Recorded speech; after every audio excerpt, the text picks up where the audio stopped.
शिव मंदिर से लौटते हुए आर्यन और गौरी के कदम जैसे हवा में चल रहे थे। दोनों के दिल में अब कोई दूरी नहीं थी, सिर्फ प्यार था। कार में बैठते ही आर्यन ने गौरी की तरफ देखा। गौरी खिड़की के बाहर देख रही थी, लेकिन उसके होंठों पर हल्की सी मुस्कान थी। आर्यन धीरे से बोला, अब कभी छोड़कर नहीं जाओगी ना? गौरी ने उसकी तरफ देखा। उसकी आंखों में सच्चाई थी। अब अगर आप कहें तो ही जाऊंगी। आर्यन मुस्कुराया। उसने धीरे से उसका हाथ पकड़ लिया। अब तुम्हें कहीं जाने की इजाजत नहीं है, तुम मेरी हो।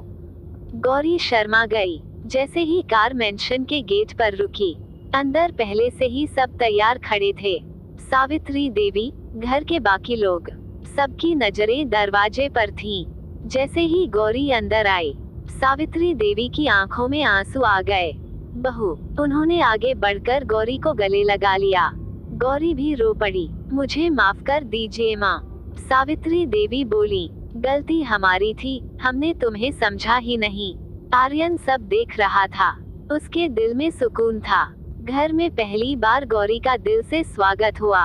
आरती उतारी गई। दहलीज पर चावल का कलश रखा गया। गौरी ने धीरे से पैर रखे और घर के अंदर आई। इस बार वह एक बहू नहीं, एक बेटी बनकर आई थी। रात को कमरे में हल्की पीली लाइट जल रही थी। गौरी बिस्तर के कोने पर बैठी थी, थोड़ी घबराई हुई, थोड़ी खुश। आर्यन अंदर आया। कुछ पल तक दोनों चुप रहे। फिर आर्यन उसके पास बैठ गया। डर लग रहा है, गौरी ने धीरे से सिर हिलाया थोड़ा। आर्यन मुस्कुराया। उसने धीरे से उसका चेहरा अपने हाथों में लिया। अब डरने की जरूरत नहीं है, मैं हूँ ना। गौरी की आंखें भर आई। आर्यन ने उसके माथे पर हल्का सा किस किया। गौरी का दिल तेजी से धड़कने लगा। उस रात दो दिलों के बीच की सारी दूरी खत्म हो गई। सुबह गौरी चाय लेकर आई। आर्यन जी, आर्यन ने मुस्कुराते हुए कहा। अब जी मत लगाओ, सिर्फ आर्यन कहो। गौरी हंस पड़ी। नहीं, मुझे अच्छा लगता है, आर्यन ने मजाक में कहा। ठीक है, फिर मैं भी तुम्हें गौरी जी बुलाऊंगा। दोनों हंस पड़े। दिन बीतने लगे। अब घर का माहौल बदल चुका था। जहाँ पहले ताने थे, अब वहाँ हंसी थी। आर्यन हर छोटी चीज में गौरी का ख्याल रखता था। समय पर दवा देना, उसे आराम करने कहना, खुद उसके लिए चाय बनाना। और गौरी, वो तो पहले से ही उसे दिल से चाहती थी। अब उसका प्यार और भी गहरा हो गया। एक दिन गौरी बगीचे में फूल तोड़ रही थी। आर्यन पीछे से आया और अचानक उसका हाथ पकड़ लिया। गौरी चौंक गई। क्या कर रहे हैं? आर्यन ने धीरे से कहा। तुम्हें देख रहा हूँ, इतनी सुंदर क्यों हो? गौरी शर्मा गई। मैं कहाँ सुंदर हूँ? आर्यन बोला। तुम्हें नहीं पता, लेकिन मेरे लिए तुम दुनिया की सबसे खूबसूरत लड़की हो। गौरी की आंखें नम हो गईं। कुछ दिनों बाद एक शाम आर्यन ने अचानक कहा, गौरी, हमें कहीं घूमने जाना चाहिए। गौरी ने पूछा, कहाँ? आर्यन मुस्कुराया। हनीमून पर। गौरी चौंक गई। उसका चेहरा लाल हो गया। आप सच में? आर्यन बोला। हाँ, और इस बार सब कुछ तुम्हारी पसंद से होगा। गौरी कुछ पल चुप रही, फिर धीरे से बोली, मैं ऑस्ट्रेलिया नहीं जाना चाहती। आर्यन हैरान हुआ। तो कहाँ जाना चाहती हो? गौरी की आंखें भर आई। सुखपुरी। और यहीं से शुरू होने वाला था उनकी जिंदगी का सबसे खूबसूरत लेकिन खतरनाक सफर। सुबह का समय था। हल्की हल्की धूप खिड़की से अंदर आ रही थी। गौरी आईने के सामने खड़ी थी। उसके चेहरे पर हल्की सी मुस्कान थी, लेकिन आंखों में कहीं गहरी यादें छुपी थीं। पीछे से आर्यन आया। उसने धीरे से पूछा, तैयार हो गई? गौरी ने हल्का सा सिर हिलाया। हाँ। फिर थोड़ी देर चुप रहकर बोली, आपको बुरा तो नहीं लगा कि मैं ऑस्ट्रेलिया नहीं जाना चाहती? आर्यन मुस्कुराया। वो उसके पास आया और उसके कंधे पर हाथ रखकर बोला, तुम जहाँ खुश हो वही मेरी दुनिया है। गौरी की आंखें भर आई। उसने धीरे से कहा, धन्यवाद। आर्यन हंस पड़ा। अब धन्यवाद भी बोलोगी? दोनों हल्का सा हंस दिए। ड्राइवर को छुट्टी दे दी। हनीमून में तीसरा इंसान नहीं चाहिए, उसने मुस्कुराकर कहा। गौरी शर्मा गई। वो आगे वाली सीट पर बैठी। और कार धीरे धीरे शहर से बाहर निकलने लगी।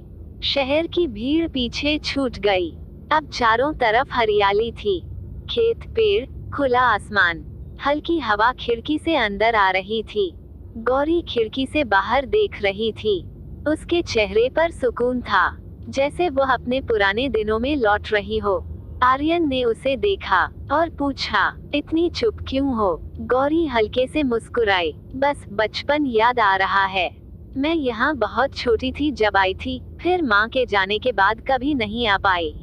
उसकी आवाज थोड़ी भारी हो गई। आर्यन ने बिना कुछ कहे उसका हाथ पकड़ लिया। अब मैं हूँ ना, तुम जितनी बार चाहो यहाँ आ सकते हैं। गौरी ने उसकी तरफ देखा और उसकी आंखों में पहली बार अपनापन महसूस किया। थोड़ी देर बाद आर्यन ने गाड़ी एक छोटे से ढाबे के पास रोकी। चाय पियोगी? गौरी मुस्कुराई, हाँ। दोनों उतरकर एक बेंच पर बैठ गए। ढाबे की सादी सी चाय, लेकिन उस पल में कुछ खास था।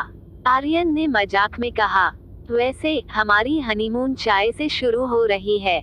गौरी हंस पड़ी, सिंपल चीजें ही सबसे अच्छी होती हैं। आर्यन ने उसे देखते हुए कहा, हाँ, जैसे तुम। गौरी एकदम चुप हो गई।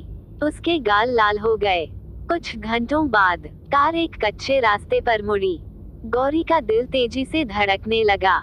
यही है सुखपुरी, उसने धीरे से कहा। सामने छोटा सा गांव था, मिट्टी के घर, पेड़ों की छाया और दूर मंदिर की घंटियों की आवाज। गौरी की आंखों में आंसू आ गए। मैं वापस आ गई। आर्यन ने धीरे से उसका हाथ दबाया।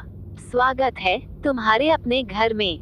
गौरी धीरे धीरे एक पुराने घर के सामने गई। दरवाजा थोड़ा टूटा हुआ था, लेकिन उसमें उसकी यादें बसी थीं। उसने दरवाजे को छुआ और अचानक रो पड़ी। माँ, उसकी आवाज कांप गई। आर्यन उसके पास आया और बिना कुछ कहे उसे अपने सीने से लगा लिया। रो लो, सब ठीक हो जाएगा। गौरी उसके सीने से लगकर रोती रही।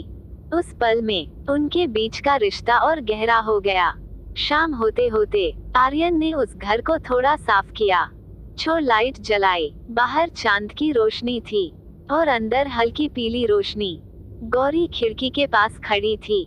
आर्यन पीछे से आया और धीरे से उसके कंधे पर हाथ रखा। कैसा लग रहा है? गौरी ने आंखें बंद करके कहा, जैसे मैं फिर से जी रही हूँ। आर्यन ने धीरे से उसका चेहरा अपनी तरफ घुमाया। दोनों की आंखें मिली। कुछ पल के लिए दुनिया जैसे रुक गई। आर्यन ने धीरे से कहा, गौरी, मैं तुम्हें कभी खोना नहीं चाहता। गौरी की आंखें भर आई। मैं भी। और उसी पल दोनों एक दूसरे के करीब आ गए। उनके दिलों की दूरी पूरी तरह खत्म हो गई। लेकिन उसी रात घर के बाहर कहीं दूर एक काली बिल्ली छत पर बैठी उन्हें देख रही थी। उसकी आंखें चमक रही थीं, जैसे आने वाले खतरे का इशारा दे रही हो। और यह सिर्फ शुरुआत थी सुखपुरी की सुबह, जैसे किसी सपने की शुरुआत हो। हल्की धूप पेड़ों के पत्तों से छनकर आ रही थी। पंछियों की चहचहाहट पूरे माहौल को और भी सुहाना बना रही थी। गौरी की आंखें धीरे धीरे खुली। उसने देखा वो अपने बचपन के उसी कमरे में थी, लेकिन इस बार वह अकेली नहीं थी। उसके पास आर्यन था। गौरी हल्का सा मुस्कुराई। उसने धीरे से आर्यन को देखा। वह गहरी नींद में था। गौरी ने उसके बालों को हल्के से छुआ और मन ही मन सोचा, काश ये पल यहीं रुक जाए। कुछ देर बाद आर्यन की आंख खुली। उसने देखा कि गौरी उसे देख रही है। वह मुस्कुराया, इतना क्या देख रही हो? गौरी शर्माकर बोली, कुछ नहीं। आर्यन ने मजाक में कहा, झूठ बोल रही हो। और अचानक उसने गौरी का हाथ पकड़कर उसे अपनी तरफ खींच लिया। गौरी हल्का सा चौंक गई। आर्यन ने धीरे से कहा, अब भागने की इजाजत नहीं है। दोनों हंस पड़े। कुछ देर बाद दोनों गांव घूमने निकले। गौरी हर जगह देखकर खुश हो रही थी। यहाँ मैं खेलती थी, यहाँ माँ के साथ बैठती थी। उसकी आंखों में चमक थी। आर्यन उसे देख रहा था, जैसे पहली बार वो उसे असली रूप में देख रहा हो। वह धीरे से बोला, तुम्हारी ये मुस्कान शहर में क्यों नहीं होती? गौरी कुछ पल चुप रही, फिर बोली, क्योंकि वहाँ मैं खुद को भूल गई थी।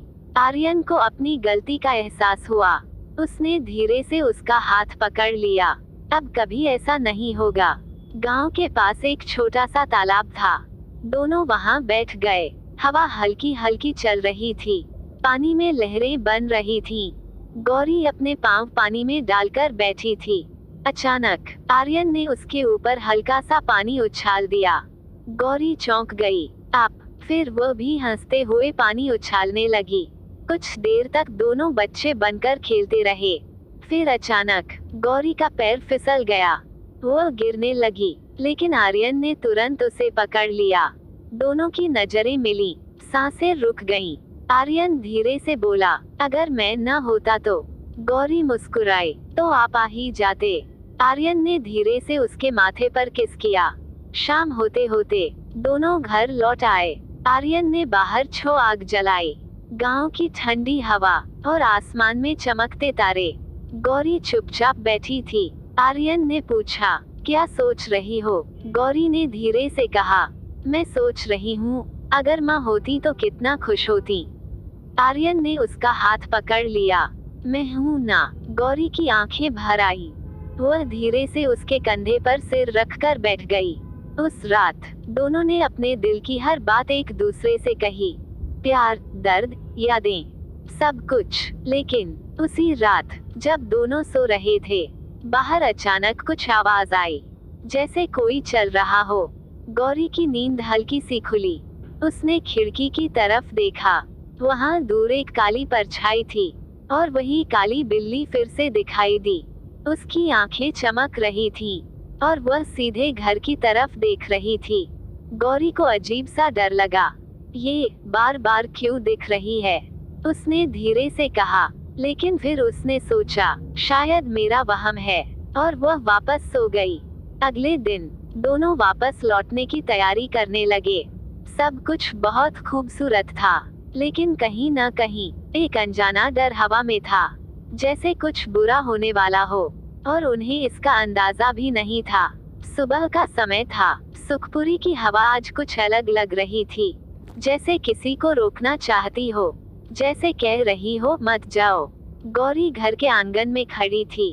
उसकी नजरें हर कोने को देख रही थीं। दीवारें, पेड़, वो पुराना दरवाजा, सब जैसे उसे पुकार रहे थे। उसकी आंखें नम हो गईं। काश मैं यहाँ थोड़ा और रुक पाती, उसने धीरे से कहा। पीछे से आर्यन आया। उसने मुस्कुराकर कहा, फिर आ जाएंगे, जितनी बार तुम चाहो। गौरी ने उसकी तरफ देखा और हल्का सा मुस्कुरा दी। कुछ देर बाद दोनों कार में बैठ गए। इस बार भी ड्राइवर नहीं था। आर्यन खुद गाड़ी चला रहा था। गौरी उसके पास वाली सीट पर बैठी थी। कार धीरे धीरे सुखपुरी से बाहर निकल रही थी। गौरी बार बार पीछे मुड़कर देख रही थी, जैसे वह अपने बचपन को अलविदा कह रही हो। आर्यन ने उसका हाथ पकड़ लिया। इतना मिस करोगी तो फिर वापस चलें। गौरी हंस पड़ी। नहीं, अब तो आपका घर ही मेरा घर है। आर्यन मुस्कुराया। रास्ते में दोनों बातें करते जा रहे थे। बचपन की यादें, भविष्य के सपने, छोटी छोटी हंसी मजाक। आपको पता है, गौरी बोली, मैं बचपन में बहुत शरारती थी। आर्यन ने हंसते हुए कहा, अच्छा, अब तो बहुत सीधी बनती हो। गौरी ने हल्का सा गुस्सा दिखाया। मैं सीधी ही हूँ। दोनों हंस पड़े। कार की रफ्तार थोड़ी तेज थी, लेकिन माहौल इतना हल्का था कि उन्हें इसका एहसास ही नहीं था। अचानक सामने सड़क पर एक काली बिल्ली आ गई। वह ठीक कार के सामने आकर खड़ी हो गई। गौरी की नजर उस पर पड़ी। वह घबरा गई। आर्यन, रुको, रुको। आर्यन ने तुरंत ब्रेक दबाया, लेकिन कार की स्पीड थोड़ी ज्यादा थी। गाड़ी जोर से हिली। टायर घिसने की आवाज आई। आर्यन ने बिल्ली को बचाने के लिए गाड़ी मोड़ी, लेकिन सामने एक खंभा था। धड़ाम, एक तेज आवाज गूंजी। कार सीधे खंभे से टकरा गई। शीशा टूट गया। सब कुछ एक पल में बदल गया। गौरी जोर से आगे की तरफ उछली, और कार का दरवाजा खुलते ही वो बाहर फेंकी गई। पास की झाड़ियों में जा गिरी। झाड़ियों के अंदर एक नुकीला डंडा था, जो सीधे उसकी आंख के पास जा लगा। उसकी चीख निकली। आहे, और फिर सब शांत हो गया। उधर आर्यन भी जोर से आगे की तरफ फेंका गया। उसका सिर स्टीयरिंग और कांच से टकराया। कांच टूट गया और खून बहने लगा। उसकी आंखें धीरे धीरे बंद होने लगी, लेकिन आखिरी पल में उसने सिर्फ एक नाम लिया, गौरी। कुछ ही सेकंड में चारों तरफ सन्नाटा छा गया। कार का अगला हिस्सा पूरी तरह टूट चुका था। सड़क पर कांच बिखरा था। हवा में डर और दर्द की गंध थी। झाड़ियों में पड़ी गौरी बेहोश थी। उसकी आंख के पास से खून बह रहा था और सड़क पर आर्यन भी बेहोश पड़ा था। कुछ देर बाद वहीं से गुजरने वाले लोगों ने यह हादसा देखा। अरे जल्दी करो, इनको अस्पताल ले चलो। लोग दौड़कर आए। किसी ने एम्बुलेंस को फोन किया। दोनों को जल्दी जल्दी उठाया गया।